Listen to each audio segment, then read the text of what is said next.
السلام عليكم البنات، مرحبا بكم في القناه ديال ديليس فاطمه سرحان. اليوم ان شاء الله غنقدم لكم واحد صابلي مالح نزولا عن طلب واحد الاخت بغات في واحد التعليق كتبت لي بغات شي بسكوي مالح. انا هنايا غادي نقدم لكم واحد البسكوي مالح ما فيه حتى نقطه ديال السكر وتنكهو باش ما بغيتو. اللي مهم هنايا هو غادي الزبده تكون مزيانه، لان من الزبده غادي يجيب المذاق ديالو. وبالنسبه للنكهات كيبقى مفتوح، تنكهو باش ما بغيتو. انا غادي نكهو بالزعتر وانتم نكهو باش ما بغيتو. المهم مقادير بسيطه بزاف، ما فيها لا فرماج لا حتى شي حاجه، غير الزبده والبيض والزيت. بالنسبه للمقادير غادي نحتاج، انا هنايا خدمت بالنص ديال المقادير. انا غنعطيكم المقادير كامله. عندي 200 غرام ديال الزبده نوع جيد، عندي 2 بيضات. بالنسبه للبيض غادي تاخذوا بيضه كامله والبيض ديال البيضه واحد الصفر غادي تخليوه لابد باش غادي دهنوا البسكوي، لان البسكوي ما فيه لا سكر لا والو باش ياخذ داك اللون محمر. يعني 2 بيضات، غادي ناخذ بيضه بيضه والصفر غنحطها في جانبا.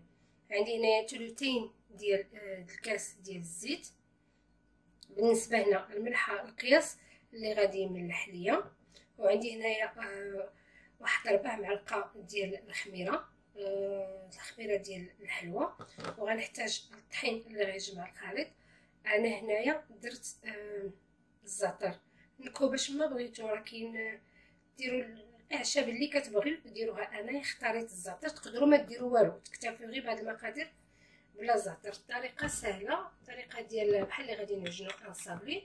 غادي نسبق الملح الزبده والزيت، حطيت القو راسهم، وغادي نكمل من بعد الباقي المقادير. غندير الملحه، نتوما كتشوفوا الملحه زايده بحال اللي غادي نعجن، يعني بسكوي اللي مالح. وغادي ندير حتى الزعتر باش يتمعك مع الزبده باش يعطي يخرج ديك النكهه ديالو. الزعتر كيبغي يتحك باش يخرج النكهه ديالو. وغادي ندير الزيت،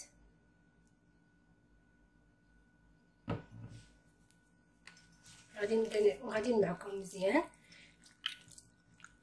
سهل بزاف ودغيا كيوجد. هانتوما حتى في الطريقه ديالو ما غنحتاج لا طابع لا حتى شي حاجه.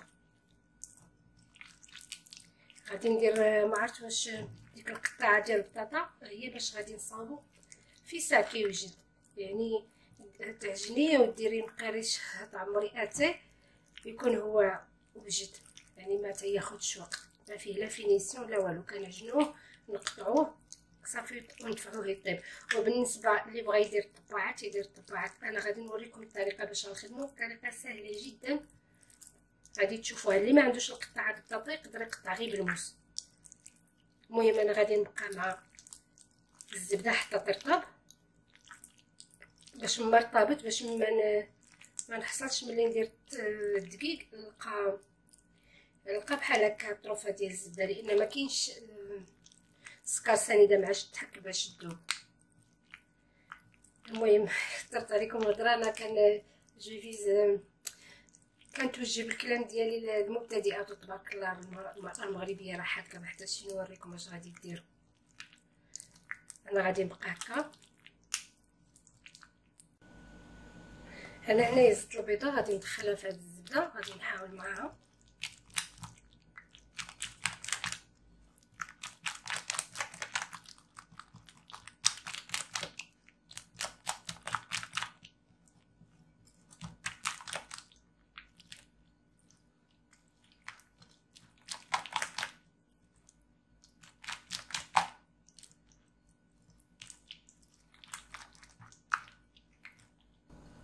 بالنسبه للبنات هنا تقدروا تدخلوا لي بودغ، ممكن تدخلوا الكركاع، واحد شويه ديال الكركاع، مثلا واحد 50 غرام ديال الكركاع طحنوها وتزيدوها، ولا شويه ديال واحد 50 غرام ديال اللوز بالقشره ديالو حتى هما يمشيو مزيانين. تقدروا تحيدوا الزيت الروميه وديروا الزيت البلديه.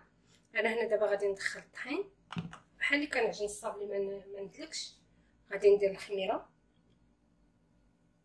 صافي، غادي نجمع غير باطراف الاصابع.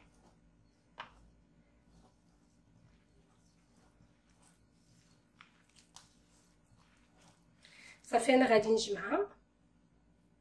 على ما نوجد نخليها ترتاح، على ما نوجد الطاوه ندير فيها البابي سولفيريزي. الفران خلاص عندي سخون، نتلاقاو باش نكملوها. هذه هي العجينه البنات، هي رطبه بحال العجينه ديال الصابلي. الله اكبر.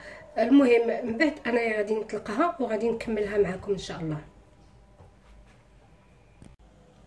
المهم انا درت هاد الخشيبات تقريبا فيهم نص سنتيم، وغادي نطلق العجينه، نحاول نجيبها مربعه.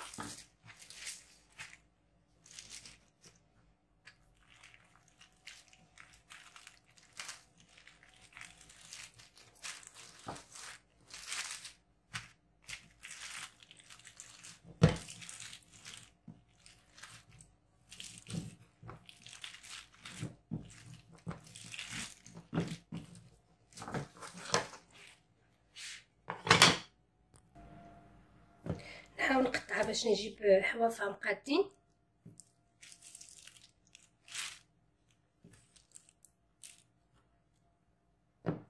هذه هي القطعه البنات باش غادي نشكلوها. القطعه د البطاطا كلشي كيعرفها.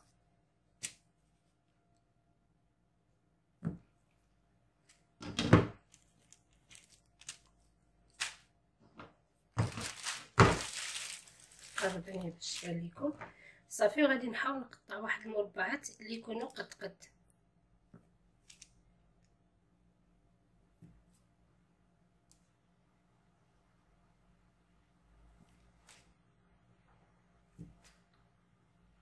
سهله دغيا. ما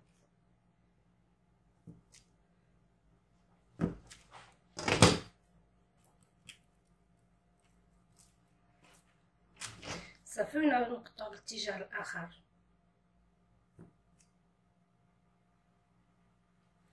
هذا جا رقيق شويه نحيدو كسا ونعاود نشكلو.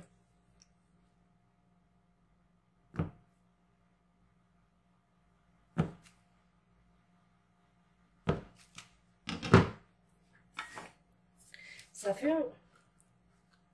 ناخذ الحلوه ونحطها في اللاطه.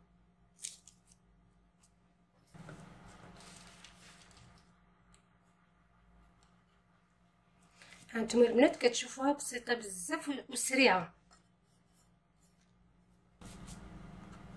قطعوها بالشكل اللي بغيتو. انا درت هكا مربعات، تقدروا ديروها بحال معين، ديروا الشكل اللي بغيتو. المهم سريعه. انا غادي نكمل وغنتلاقاو باش نوريكم شنو غنديروا من بعد. هذه الطاوه ديالنا بعد اللي وجدت. انا هنايا غادي نزينها بشويه ديال الشيه، الحبوب اللي عندكم، الشيه، الزري، اي زري هذوك الزراع اللي كيداروا بالخبز ممكن ديروهم. بغيتو تخليهم غير هكا خليهم. بالنسبه للوجه انا درت هنايا صفر بيضه. الا كان عندكم معلقه ديال يوغورت زيدوها. بالسوس انا ما كانش ما درتهاش، الحق ديروها كتجي زوينه وكتلقوا كتخفف البيض. صافي انا كندهن بحال هكا.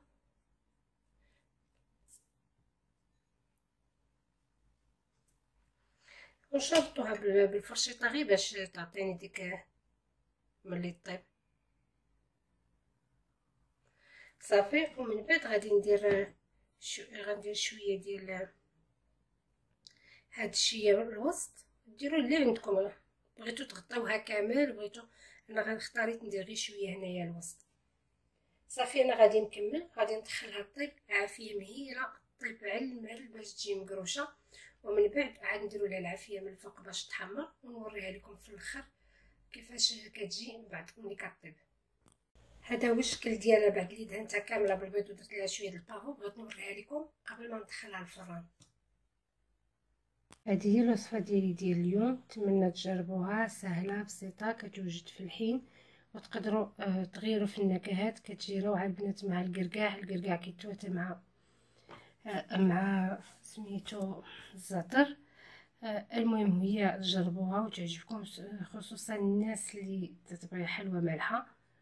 ولا جربتوها وعجبتكم ما تنسونيش من صالح الدعاء، وحتى الوصفه الجايه ان شاء الله. تحياتي.